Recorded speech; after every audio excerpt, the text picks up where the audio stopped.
In previous video, we have studied all the three operating regions of MOS transistor: cutoff, linear and saturation regions. अब हम इसकी current equation को derive करेंगे and IV characteristics को study करेंगे. Before doing this, let's define the coordinate system.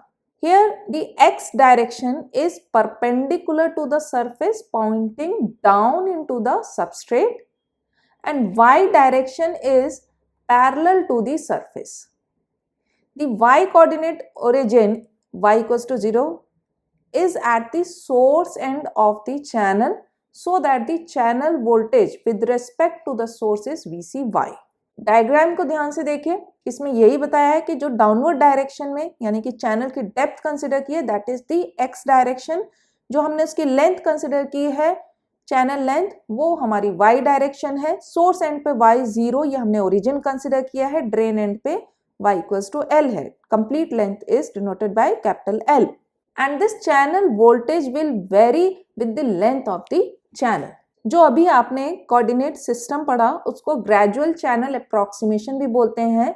Now let's assume some important points. First one is the threshold voltage is constant along the entire channel region, y equals to 0 to y equals to L. Second point, that this electric field component EY along the y coordinate is dominant over the EX along the x coordinate. So again ये हमारी current flow problem को थोड़ा सा easy करता है. And the third point is the entire channel region between the source and drain is inverted. So for inversion, you have seen this condition that VGS should be greater than threshold voltage, and when we apply VDS, there is another condition for complete inversion is VGD should also be greater than threshold voltage. VGD क्या होता है? VGS minus VDS. The fourth assumption is we are assuming that all mobile electrons in the inversion layer have a constant surface mobility. और जब हम सब micron technology या nano technology में के बारे में पढ़ते हैं तो वहाँ हमारी मोबिलिटी कांस्टेंट नहीं होती है, बट हाँ अभी हम ये चीज़ एज्यूम कर रहे हैं कि mobility is constant in inversion layer. And the last assumption is the channel current density is also uniform across this segment. Segment ये हमारा सरफेस इन्वर्जन जो लेयर है. And the boundary conditions for the channel voltage VC are that at the source end when y is equals to 0 this channel voltage is 0, and at the drain end when y is equals to L the channel voltage is equals to VDS. इस boundary condition को हम आगे derivation में use करेंगे.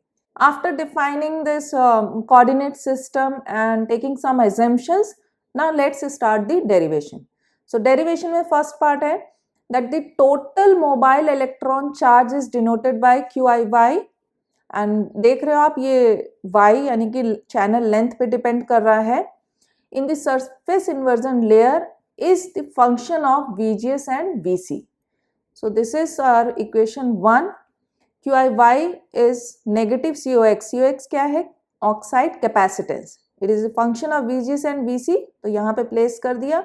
Now recall this important point that when MOSFET is operating in linear region, then the channel current or the drain current is linearly proportional to the VDS.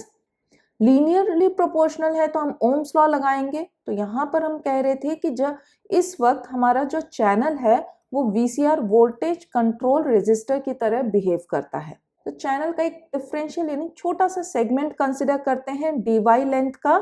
तो जो dy length में resistance होगा उसको हम equation 2 से show कर सकते हैं, where W is the width of the channel, this is the mobility of electron, and this is from equation 1, the charge. Here you can see that we have used this negative sign in the expression. This is because of the negative polarity of the inversion layer charge. ये viva का question हो सकता है. इस negative sign को नहीं छोड़ना है. ओके, एक एक्स्ट्रा पॉइंट और है कि जो इलेक्ट्रॉन सरफेस मोबिलिटी है, सरफेस यानी कि जो इन्वर्जन लेयर में हमारे इलेक्ट्रॉन्स हैं उनकी मोबिलिटी डिपेंड करती है कि doping concentration of the channel region. हमने डोपिंग कैसी की है? and its magnitude is about 1/2 that of the bulk electron mobility. This means कि जो इलेक्ट्रॉन चैनल में है उनकी मोबिलिटी हाफ है बल्क इलेक्ट्रॉन से. Now moving ahead, using equation 1 and 2 where we have the charge and incremental resistance, applying the Ohm's law. Ohm's law को use करेंगे, then we have this dVc is equals to id dr. So dr की value equation 2 से हमने place कर दी, तो equation 2 से हमारी dr place करने पर ये वैल्यू आई. आगे हम इक्वेशन 1 से qi की भी वैल्यू प्लेस करेंगे और थोड़ा सा इसको और मॉडिफाई करेंगे. सो इक्वेशन 3 को मॉडिफाई किया हमने, लेंथ, चैनल लेंथ को करंट के साथ में कंसिडर किया है, रेस्ट पार्ट हमने चैनल वोल्टेज के साथ में लिया है और हम इसको इंटीग्रेट करेंगे using the boundary condition. So we know that channel is varying from 0 to L and its voltage is varying from 0 to VDS. So integration बहुत ही सिंपल है. तो ये IDL is equals to W width of channel mu n COX and 0 to VDS, and this factor we know that QIY इसकी value हमने equation 1 से place कर दी है and integrating it we will get this. So VGS and VTO तो हमारा constant factor है, सिर्फ channel voltage जो है वो वेरी कर रहा है, तो इसलिए हमारा ये इक्वेशन 6 आ जाएगा. अच्छा, इक्वेशन 6 में अब आप देखिए ये mu n COX, इसको बोलते हैं प्रोसेस पैरामीटर, कप्पा डैश से इसको डिनोट करते हैं mu n COX. एंड अगर कप्पा डैश को aspect ratio W/L is called aspect ratio, ये बहुत इंपॉर्टेंट प्रोसेस पैरामीटर है, डिजाइन पैरामीटर है. ये मॉसफेट के साइज एरिया डिफाइन करता है W/L. तो kappa dash with W/L is denoted by kappa. And so this is equation 7, this is equation 8. So now we have the drain current equation of linear region. ये हमारे number 8 equation जो है linear region drain current आ चुकी है. और अभी मैंने जो आपको बताया था kappa dash and kappa, that is process parameters. अब हम सैचुरेशन रीजन में क्या ड्रेन करंट होगी उसको देखते हैं. तो सैचुरेशन रीजन के लिए कंडीशन क्या थी, that VDS should be greater than VDS saturation and this VDS saturation is VGS minus VTO. बस जो लीनियर रीजन की इक्वेशन आई है उसमें VDS की जगह VGS minus VTO प्लेस करना है. जब इसको प्लेस करेंगे तो हमारे पास आ जाएगा equation 9. This equation 9 is the current equation in saturation region. अब इक्वेशन 9 में आप देखिए कि थ्रेशोल्ड वोल्टेज तो कांस्टेंट है, तो for a fixed VGS our drain current is also constant for saturation region. इन्हीं दो इक्वेशन 8 and 9 को यूज करके हम IV कैरेक्टरिस्टिक को प्लॉट करते हैं. तो ये हमारा IV कैरेक्टरिस्टिक है मॉसफेट का. Y एक्सिस ड्रेन करंट है, X एक्सिस हमारा VDS है. ये हमारा लीनियर रीजन हो गया. Here you can see this ID is linearly proportional to VDS and at this point this is called the pinch off point. And this is VGS3 minus VTO, and for VGS2 minus VTO and so on. So VGS1 minus VTO.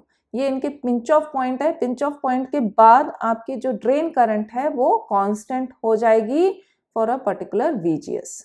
So this is the IV characteristic. Let's also plot the drain current with respect to VGS. You can see when VGS is less than VTO, threshold voltage, there is no drain current. ये cut off हो गया. Then after हमारा drain current exponentially increase कर रहा है with VGS.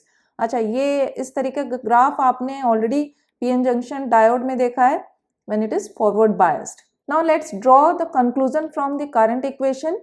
Number 1, in linear region, drain current is a simple second order function of VGS and VDS.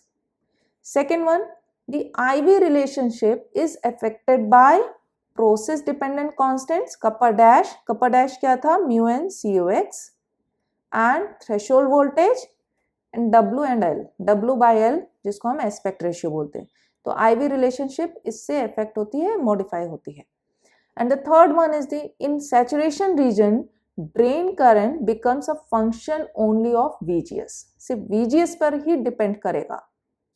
But in upcoming videos हम ये भी स्टडी करेंगे कि this VDS is also going to modify the drain current in saturation region. And the last point is when VGS is less than threshold voltage, there will be no drain current. So this is all about the IV characteristics of the MOS transistor. Next, we will study about the channel length modulation. If you have any queries, then write in the comment section. I will reply to it. I hope you like this video. So please share it and subscribe my channel. Thank you so much and have a nice day.